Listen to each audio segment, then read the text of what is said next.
আচ্ছা, hello everyone.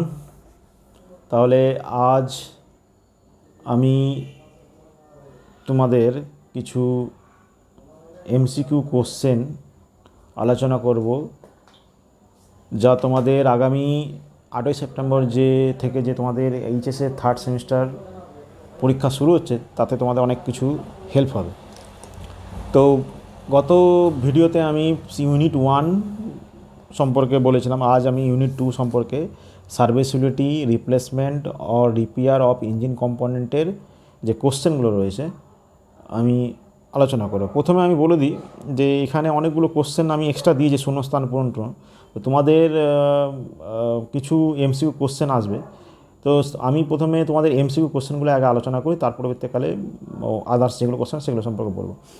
তো এখানে দেখো, প্রথম এমসিকিউ কোশ্চেন যেটা রয়েছে তোমাদের এখানে বলছে, নিচের কোন উপাদানটি ইঞ্জিনে গ্যাস বা বাষ্পের প্রবাহের সময় ও পরিমাণ নিয়ন্ত্রণ করে? তাহলে এখানে সঠিক অ্যান্সার হলো ভালভ। এখানে সঠিক অ্যান্সার হলো ভালভ। ভালভ কী করে? তোমাদের ইঞ্জিনের ভালভ কী করে ইঞ্জিনের যে এই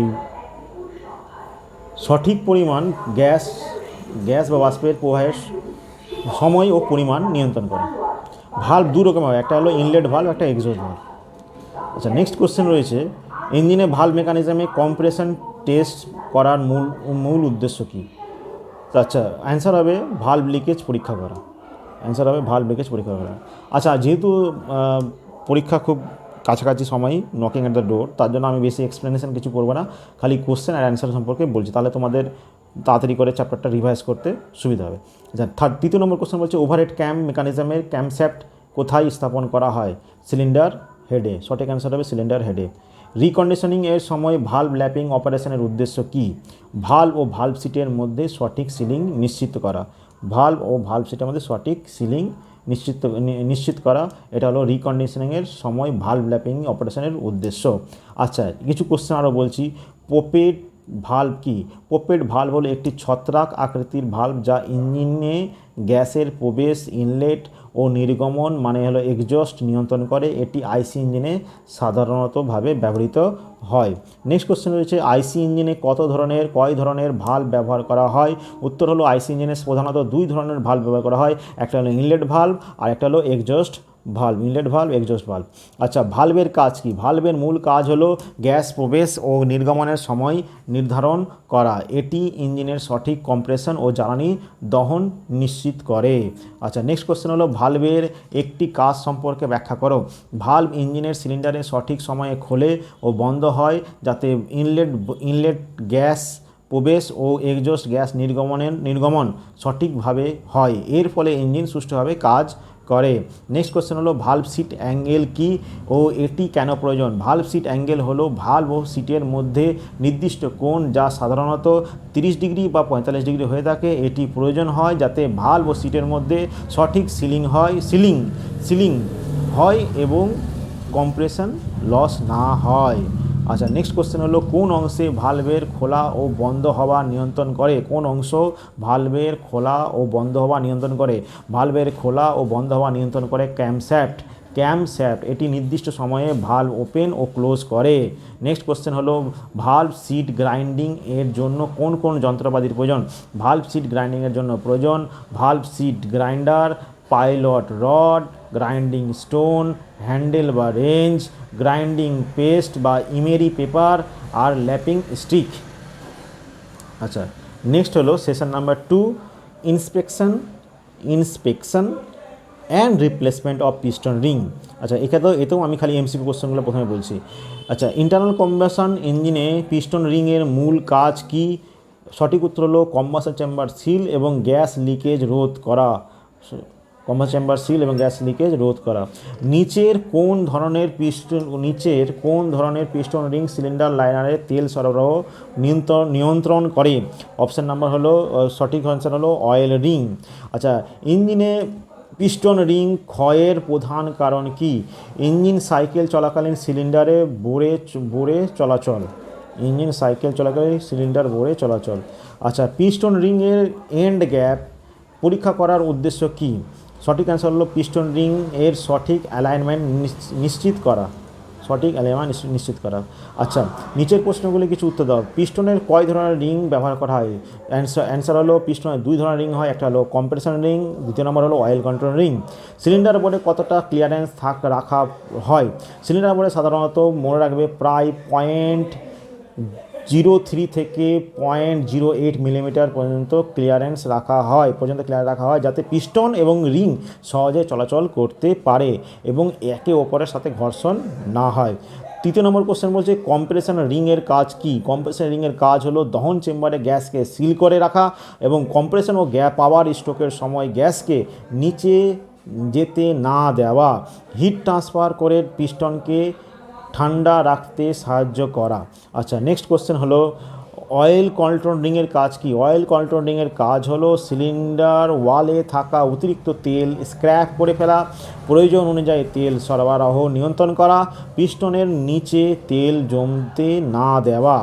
রিং এর অবস্থান কোথায়? পিস্টনের রিংগুলো রিং গ্রুপ নামক খাঁজে বসানো থাকে। সাধারণত উপরে দুটি গ্রুপে কম্প্রেশন রিং এবং নিচের গ্রুপে অয়েল কন্ট্রোল রিং বসানো থাকে। আচ্ছা, এটা দ্বিতীয় নম্বর সেশন সমাপ্ত হলো। তৃতীয় নম্বর সেশনে রয়েছে inspection and replacement of sleeve, connecting rod and engine bearing. আচ্ছা, এটাতেও আমি এমসিকিউ কোশ্চেন থেকে শুরু করছি। ইঞ্জিনে সিলিন্ডার লাইনার বা বোর্ড স্লিভের কাজ কি? স্পার্ক সঠিক অ্যান্সার হলো, এখানে দেখো 4টা অপশান দিয়েছে। 1 নম্বর স্পার্কের দিয়ে 1 নম্বর অপশানে দিয়েছে, option number A spark plug ধরে রাখা। অপশান নাম্বার বিতে বলছে সিলিন্ডারের ভেতরের দিক আস্তরণ করা ও তা রক্ষা করা। অপশান নাম্বার সি বলছে পিস্টনকে ক্র্যাঙ্কশ্যাফটের সঙ্গে সংযুক্ত করা। অপশান নাম্বার ডি বলছে কুল্যান্টের প্রবাহ নিয়ন্ত্রণ করা। এখানে সঠিক অ্যান্সার হলো অপশান নাম্বার বি, সিলিন্ডারের ভিতরের দিক আস্তরণ করা ও তা রক্ষা করা। আচ্ছা, নেক্সট কোশ্চেন হলো সিলিন্ডার লাইনার পরিদর্শনের প্রধান উদ্দেশ্য কী? সঠিক অ্যান্সার হলো ক্ষয়, আঁচড় বা ক্ষতির চিহ্ন খোঁজা। আচ্ছা, সিলিন্ডার লাইনারে আঁচড় পড়ার কারণ কি হতে পারে? সঠিক অ্যান্সার হলো পিস্টন রিং আটকে যাওয়া। আচ্ছা, ইঞ্জিনে কানেক্টিং রডের কাজ কি? সঠিক অ্যান্সার হলো ঘূর্ণন গতিকে উপরে নিচে গতিতে রূপান্তর করা।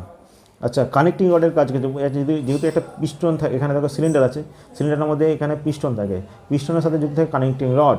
তাহলে ঘূর্ণন গতিকে উপরে নিচে গতিতে রূপান্তর করা, মানে এই যে এখানে ক্র্যাঙ্কশ্যাফট থাকে, ক্র্যাঙ্কশ্যাফটের যে ঘূর্ণন গতি এবং উপরে নিচে এই যে মোশনটা, reciprocating motion, up and down মোশনে রূপান্তর করা। আচ্ছা, ঘূর্ণন গতিকে উপরে নিচে গতিতে রূপান্তর করা হলো কানেক্টিং রডের কাজ। আচ্ছা, নেক্সট হলো কানেক্টিং রডের কাজ কি? দেখো কানেক্টিং রড, এখানে দেখো নেক্সট কোশ্চেন বলছে কানেক্টিং রডের কাজ কি? কানেক্টিং রড পিস্টনের গতি ক্র্যাঙ্কশ্যাফটে স্থানান্তর করে। এই যে এখানে ধরো এটা হলো পিস্টন আর এটা হলো ক্র্যাঙ্কশ্যাফট, পিস্টনের যে গতি আপ অ্যান্ড ডাউন মোশন সেটাকে ক্র্যাঙ্কশ্যাফটের মধ্যে ট্রান্সফার করে, সেটা হলো কানেক্টিং রডের কাজ। কানেক্টিং রড পিস্টনের গতি ক্র্যাঙ্কশ্যাফটে স্থানান্তর করে। এটি পিস্টনের সরল গতি বা আপ অ্যান্ড ডাউন মোশনকে ঘূর্ণন গতি বা রোটেশনাল মোশনে রূপান্তর করে। কিছু কানেক্টিং রডে ছোট দিক স্মল এন্ড থেকে বড় দিক বিগ এন্ড পর্যন্ত ছিদ্র থাকে কেন? কিছু কানেক্টিং রডে ছোট দিক স্মল এন্ড থেকে বড় দিক বিগ এন্ড পর্যন্ত ছিদ্র থাকে কেন?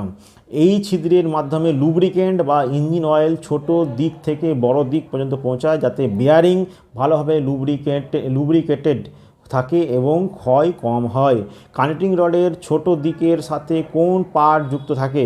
ছোট দিকের সাথে পিস্টন পিন যুক্ত থাকে, যা পিস্টনের সাথে সংযুক্ত থাকে। কানেক্টিং রডের কোন অংশ ক্র্যাঙ্কশ্যাফটের সঙ্গে যুক্ত থাকে? কানেক্টিং রডের বড় দিক বা বিগ এন্ড ক্র্যাঙ্কশ্যাফটের সাথে যুক্ত থাকে। কানেক্টিং রড বাঁকা বা বেন্ড হয়েছে কিনা তা কিভাবে পরীক্ষা করা হয়? উত্তর হলো ডায়াল গেজ বা স্পেশাল কানেক্টিং রড অ্যালাইনমেন্ট টুল ব্যবহার করে রডটি কোন দিকে বাঁকা বা টুইস্ট হয়েছে তা পরীক্ষা করা হয়। কানেক্টিং রড ও ক্র্যাঙ্কশ্যাফটের মধ্যে ক্লিয়ারেন্স কিভাবে পরীক্ষা করা হয়? ফিলার গেজের মাধ্যমে বা প্লাস্টি গেজ ব্যবহার করে এই গ্যাপ বা ক্লিয়ারেন্স পরীক্ষা করা হয়। এটি নিশ্চিত করে যে রড ও শ্যাফটের মাঝে যথাযথ ফাঁকা আছে কি না। আচ্ছা, session 4, testing of cooling system and replacement of the defective component. আচ্ছা, এটা তো এমসি কোশ্চেনে যায়। ইন্টারনাল কম্বাসন ইঞ্জিনে কুলিং সিস্টেমের প্রধান কাজ কি? সঠিক উত্তর হলো অতিরিক্ত গরম হওয়া প্রতিরোধ করা। অতিরিক্ত গরম হওয়া প্রতিরোধ করা হলো কুলিং সিস্টেমের প্রধান কাজ।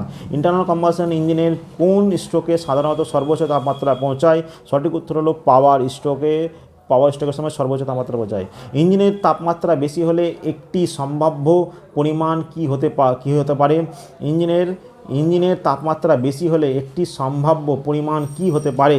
ইঞ্জিনের যদি তাপমাত্রা বেশি হয় তাহলে কী হবে? লুব্রিক্যান্টের সান্দ্রতা বা ভিসকোসিটি যেটা আছে সেটা কী হবে? বৃদ্ধি পাবে। লুব্রিক্যান্টের সান্দ্রতা বা লুব্রিকেশনের সান্দ্রতা বা ভিসকোসিটি যেটা হবে সেটা বেড়ে যাবে। আচ্ছা, কুলিং সিস্টেমে কুলিং ফ্যানের উদ্দেশ্য কী? এখানে সঠিক অ্যান্সার হলো এখানে যা অপশন রয়েছে তাতে সঠিক অ্যান্সার হলো তাপ ছড়িয়ে দিয়ে ইঞ্জিনের তাপমাত্রা নিয়ন্ত্রণ করা। কুলিং সিস্টেমের কাজ হলো তাপ ছড়িয়ে দিয়ে ইঞ্জিনের তাপমাত্রা মধ্যে কথা কুলিং সিস্টেম কেন করা হয়? ইঞ্জিনকে মানে তাপমাত্রা যাতে অতিরিক্ত না হয়, তাপমাত্রাকে কী করার জন্য? নিয়ন্ত্রণ করার জন্য কুলিং সিস্টেম ব্যবহার করা হয়। আচ্ছা, কিছু কোশ্চেন রয়েছে। কুলিং সিস্টেম কেন গুরুত্বপূর্ণ? ইন্টারনাল কম্বাসন ইঞ্জিনে চলাকালীন প্রচুর পরিমাণে কী হয়? তাপ উৎপন্ন হয়। কুলিং সিস্টেমে অতিরিক্ত তাপ সরিয়ে ইঞ্জিনকে অতিরিক্ত গরম হওয়া বা ওভারহিটিং থেকে রক্ষা করার জন্য, ইঞ্জিনের কর্মক্ষমতা বজায় রাখার জন্য আমাদের কুলিং সিস্টেম প্রয়োজন। কুলিং সিস্টেমের প্রধান উপাদানগুলোর নাম লেখো। কী কী আছে? কুলিং সিস্টেম আমরা জানি কুলিং সিস্টেম দু রকমের হয়, একটা এয়ার কুলিং সিস্টেম, একটা water cooling system. Radiator, water pump, cooling fan, thermostat, coolant, hose pipe ও রিজার্ভ ট্যাঙ্ক। ইঞ্জিন কুলিংয়ের বিভিন্ন পদ্ধতির নাম লেখো। একটু আগে বললাম ইঞ্জিন কুলিং এয়ার কুলিংয়ের মাধ্যমে করা যেতে পারে, যেটা মোটরসাইকেল বা টু হুইলারে হয়। ওয়াটার কুলিংয়ের মাধ্যমে করা যেতে পারে, অয়েল কুলিংয়ের মাধ্যমে করা যেতে পারে। অয়েল কুলিং আর ওয়াটার কুলিং সিস্টেমের মধ্যে পার্থক্য কী? কুল্যান্ট, আচ্ছা অয়েল কুলিংয়ে ইঞ্জিন অয়েল ব্যবহার করা হয়। আচ্ছা, আর ওয়াটার কুলিংয়ে জল বা কুল্যান্ট ইউজ করা হয়। ব্যবহার সাধারণত অয়েল কুলিং ব্যবহার করা হয় বাইকে, গাড়ি বা বড় ইঞ্জিনেও কিন্তু ওয়াটার কুলিং ব্যবহার করা হয়। কুলিং ক্ষমতা কী হয়? কুলিং ক্ষমতা এখানে কম হয় অয়েল কুলিংয়ের, আর ওয়াটার কুলিংয়ে বেশি হয়। রক্ষণাবেক্ষণ অয়েল কুলিংয়ে সহজ, কিন্তু ওয়াটার কুলিংয়ে কিছুটা জটিল। আচ্ছা, এখানে অয়েল কুলিং মানে তুমি বলতে পারো এয়ার কুলিংও বলতে পারো, এয়ার কুলিংয়ের মাধ্যমেও হতে পারে। আচ্ছা, এছাড়াও রয়েছে অয়েল কুলিং, এয়ার কুলিং। আচ্ছা, কুলিং সিস্টেমে রেডিয়েটরের কাজ কি? কুলিং সিস্টেমে রেডিয়েটরের কাজ হলো কুল্যান্ট থেকে তাপ সরিয়ে দিয়ে তাকে ঠান্ডা করে এবং পুনরায় ইঞ্জিনে পাঠিয়ে দেয়। এটা হলো কুলিং সিস্টেমের ক্ষেত্রে রেডিয়েটরের কাজ। রেডিয়েটরে কুল্যান্ট কেন ব্যবহার করা হয়? কুল্যান্ট উচ্চ তাপ সহ্য করতে পারে এবং ইঞ্জিনের ধাতব অংশ জং পড়া থেকে রক্ষা করে। এটি জল অপেক্ষা ভালোভাবে তাপ অপসারণ করে। থার্মোস্ট্যাটের কাজ কি? থার্মোস্ট্যাট ইঞ্জিনে একটি তাপমাত্রা নির্ভর ভালভ যা কুলিং সিস্টেমে কুল্যান্টের প্রবাহ নিয়ন্ত্রণ করে। যখন ইঞ্জিন ঠান্ডা থাকে তখন এটি বন্ধ অবস্থায় থাকে এবং কুল্যান্ট রেডিয়েটরে প্রবেশ করতে পারে না, ফলে ইঞ্জিন দ্রুত গরম হয়। ইঞ্জিনের তাপমাত্রা অপারেটিং টেম্পারেচার প্রায় 80 ডিগ্রি সেলসিয়াসে পৌঁছালে থার্মোস্ট্যাট ভালভ খুলে যায় এবং কুল্যান্ট রেডিয়েটরের দিকে প্রবাহিত হয়ে অতিরিক্ত তাপ অপসারণ করে। এর ফলে ইঞ্জিনের তাপমাত্রা নিয়ন্ত্রণ থাকে এবং ওভারহিটিং প্রতিরোধ করে। ওয়াটার পাম্প ও কুলিং ফ্যানের কাজ কি? ওয়াটার পাম্প ইঞ্জিনে কুল্যান্ট সরবরাহ করে। ওয়াটার পাম্প কী করে? ইঞ্জিনে কুল্যান্ট সরবরাহ করে। আর কুলিং ফ্যান রেডিয়েটর ও ইঞ্জিনের উপর বায়ু প্রবাহ ঘটিয়ে তাপ অপসারণে সাহায্য করে। আচ্ছা, নেক্সট এই যে সেশন 5 তোমাদের পরবর্তী ভিডিও আলোচনা করব। অতএব এছাড়াও ভিডিওতে যদি কোনো অ্যান্সারে একটু ডাউট থাকে তো আমাকে অবশ্যই কমেন্ট করবে। আর কিছু পরবর্তী সেশন ভিডিওতে আমি আরও কিছু এমসিকিউ আলোচনা করব।